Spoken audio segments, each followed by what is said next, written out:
ಮುಂದಿನ ದಿನಗಳಲ್ಲಿ ಹೆಣ್ಮಗಳಿಗೆ ಒಂದು ಸರ್ಕಾರಿ ನೌಕರಿ ಉದ್ಯೋಗವನ್ನು ಕೊಡಬೇಕು ಮತ್ತು ಸರ್ಕಾರ ಪರಿಹಾರವನ್ನು ಕೂಡ ಕೊಡಬೇಕು. ಮತ್ತು ತನಿಖೆ ನಡೀತಾ ಇದೆ.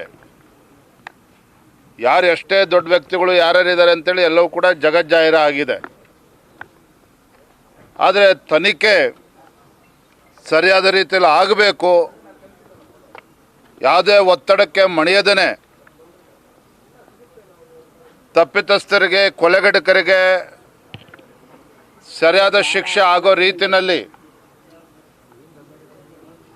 ತನಿಖೆ ಎಲ್ಲೂ ಕೂಡ ಸಡಿಲ ಆಗದೇ ಸರಿಯಾದ ರೀತಿ ತನಿಖೆಯನ್ನು ಕೂಡ ನಡೆಸಬೇಕು ಮತ್ತು ತಪ್ಪಿತಸ್ಥರು, ಕೊಲೆಗಡಕರಿಗೆ ಸರಿಯಾದ ಶಿಕ್ಷೆನೂ ಕೂಡ ಆಗಬೇಕು.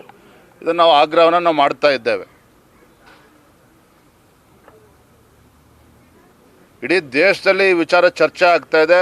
ಹಾಗಾಗಿ ರಾಜ್ಯ ಸರ್ಕಾರ ಇನ್ನೂ ಕೂಡ ಹೆಚ್ಚು ಗಂಭೀರವಾಗಿ ತೆಗೆದುಕೊಂಡು, ನಾನು ಇದರಲ್ಲಿ ರಾಜಕೀಯ ಬೆರೆಸೋದಕ್ಕೆ ನಾನು ಇಚ್ಛೆ ಪಡೋದಿಲ್ಲ, ಆದರೆ ತನಿಖೆಯನ್ನು ಆಗ್ತಾ ಇದೆ. ಯಾವುದೂ ಕೂಡ ವ್ಯತ್ಯಾಸ ಆಗದೇ, ಯಾವುದೇ ಒತ್ತಡಕ್ಕೆ ಮಾಡದೇ ಸರಿಯಾದ ರೀತಿ ತನಿಖೆ ಆಗಬೇಕು ಅಂತ ನಾನು ಈ ಸಂದರ್ಭದಲ್ಲಿ ಆಗ್ರಹವನ್ನು ನಾನು ಮಾಡ್ತಾ ಇದ್ದೇನೆ.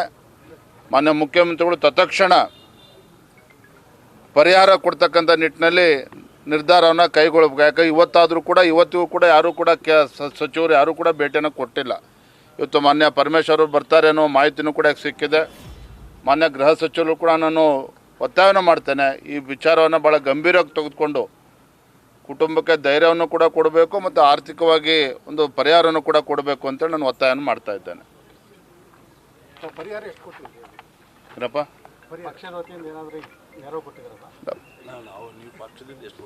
ಪಕ್ಷದಿಂದ ನಾವು 2 ಲಕ್ಷ ರೂಪಾಯಿನ ನಾವು ಇವತ್ತು ನೀಡಿದ್ದೇವೆ.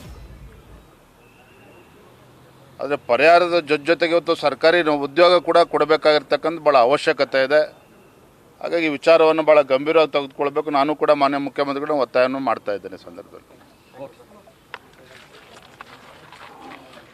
ಸೊ ಇದೇ ಪ್ರಕರಣಕ್ಕೆ ಸಂಬಂಧಪಟ್ಟ ಹಾಗೆ ಬಿಜೆಪಿಯ ರಾಜ್ಯಾಧ್ಯಕ್ಷ BY ವಿಜಯೇಂದ್ರ ಕೂಡ ಪ್ರತಿಕ್ರಿಯಿಸ್ತಾ ಇದ್ರು.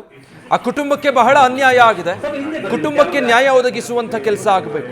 ರೇಣುಕಾಸ್ವಾಮಿ ಪತ್ನಿಗೆ ಸರ್ಕಾರಿ ನೌಕರಿ ಕೊಡಬೇಕು, ಜೊತೆಗೆ ಸರ್ಕಾರ ಆರ್ಥಿಕವಾಗಿ ಸಹಾಯಕ್ಕೆ ನಿಲ್ಲಬೇಕು, ಪರಿಹಾರ ಕೊಡಬೇಕು ಅನ್ನುವಂಥದ್ದನ್ನು ಆಗ್ರಹಿಸಿದ್ದಾರೆ. ಬಿಜೆಪಿ ಪಕ್ಷದ ವತಿಯಿಂದ ಏನು ಸಹಾಯ ಮಾಡಲಿಕ್ಕೆ ಸಾಧ್ಯ ಇದೆಯೋ ಅದನ್ನು ಮಾಡಾಗಿದೆ. 2 ಲಕ್ಷ ಪರಿಹಾರವನ್ನು ಕೊಟ್ಟಿದ್ದೀವಿ. ಆದರೆ ಆ ಕುಟುಂಬಕ್ಕೆ ಆಗಿರೋ ಅನ್ಯಾಯವನ್ನು ಅಷ್ಟರಿಂದ ಸರಿಪಡಿಸೋದಕ್ಕೆ ಸಾಧ್ಯ ಆಗೋದಿಲ್ಲ. ಹೀಗಾಗಿ ಇದನ್ನು ಗಂಭೀರವಾಗಿ ಪರಿಗಣಿಸಬೇಕು ರಾಜ್ಯ ಸರ್ಕಾರ ಅಂತ ಹೇಳಿದ್ದಾರೆ.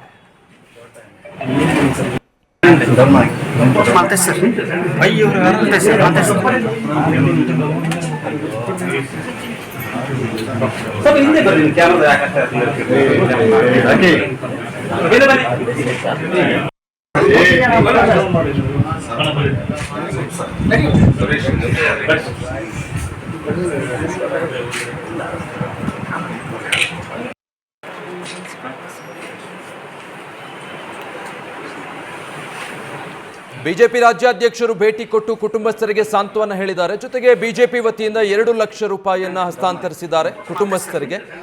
ಆದರೆ ಈ ತನಿಖೆ ಬಹಳ ಪಾರದರ್ಶಕವಾಗಿ ಆಗಬೇಕು, ಯಾವುದೇ ವ್ಯತ್ಯಾಸಗಳಾಗಬಾರದು. ತನಿಖೆಯಲ್ಲಿ ಸಾಕಷ್ಟು ಒತ್ತಡ ಬರಬಹುದು, ಅದ್ಯಾವುದಕ್ಕೂ ಕೂಡ ಸರ್ಕಾರ ಅಥವಾ ತನಿಖಾಧಿಕಾರಿಗಳು ಮಣಿಬಾರದು. ನ್ಯಾಯ ಕೊಡಿಸುವಂಥ ಕೆಲಸ ಆಗಬೇಕು. ಕೇವಲ ರಾಜ್ಯ ಅಷ್ಟೇ ಅಲ್ಲ, ದೇಶದ ಮಟ್ಟದಲ್ಲಿ ಚರ್ಚೆಯಾಗ್ತಾ ಇರುವಂಥ ಪ್ರಕರಣ ಇದಾಗಿರೋದ್ರಿಂದ ಒಂದೇ ಒಂದು ಲೋಪದೋಷ ಅಥವಾ ಕುಂದುಕೊರತೆ ಆಗದ ಹಾಗೆ ತನಿಖೆ ಬಹಳ ಪಾರದರ್ಶಕವಾಗಿ ನಡಿಬೇಕು. ಮತ್ತು ಮೃತ ರೇಣುಕಾಸ್ವಾಮಿಯ ಪತ್ನಿ ಇದ್ದಾರಲ್ಲ, ಅವ್ರ ಜೀವನ ನಡೆಸೋದಕ್ಕೆ ಸರ್ಕಾರ ಅವರಿಗೊಂದು ಸರ್ಕಾರಿ ನೌಕರಿಯನ್ನು ಕೊಡಬೇಕು. ಕುಟುಂಬಸ್ಥರಿಗೆ ಆರ್ಥಿಕವಾಗಿ ಸಹಾಯವಾಗುವಂಥ ಪರಿಹಾರವನ್ನು ಸರ್ಕಾರದಿಂದ ಬಿಡುಗಡೆ ಮಾಡಬೇಕು ಅಂತ ಹೇಳಿ ಈ ಪ್ರಕರಣಕ್ಕೆ ಸಂಬಂಧಪಟ್ಟ ಹಾಗೆ ಬಿಜೆಪಿಯ ರಾಜ್ಯಾಧ್ಯಕ್ಷ BY ವಿಜಯೇಂದ್ರ ಮಾತನಾಡಿದರು. ಇದುವರೆಗೂ ಕೂಡ ಸರ್ಕಾರದಿಂದ ಯಾವೊಬ್ಬರೇ ಸಚಿವರಾಗಲಿ ಕುಟುಂಬಸ್ಥರನ್ನ ಭೇಟಿ ಮಾಡಿಲ್ಲ, ಸಾಂತ್ವನವನ್ನು ಹೇಳಿಲ್ಲ, ಪರಿಹಾರ ನೀಡುವಂಥ ಭರವಸೆಯನ್ನು ಕೂಡ ಕೊಟ್ಟಿಲ್ಲ. ಗೃಹ ಸಚಿವ ಪರಮೇಶ್ವರ್ ಅವರು ಭೇಟಿ ಕೊಡ್ತಾರೆ ಅಂತ ಹೇಳಲಾಗಿತ್ತು, ಇದುವರೆಗೂ ಕೂಡ ಭೇಟಿ ಕೊಟ್ಟಿಲ್ಲ. ಈ ಎಲ್ಲ ಕೆಲಸಗಳು ಸರ್ಕಾರ ಗಂಭೀರವಾಗಿ ಪರಿಗಣಿಸಬೇಕು ಅಂತ ರಿಯಾಕ್ಟ್ ಮಾಡಿದ್ದಾರೆ. ನ್ಯೂಸ್ ಫಸ್ಟ್ ನಿರ್ಭೀತಿಯಿಂದ ನಿಮ್ಮ ಪರವಾಗಿ.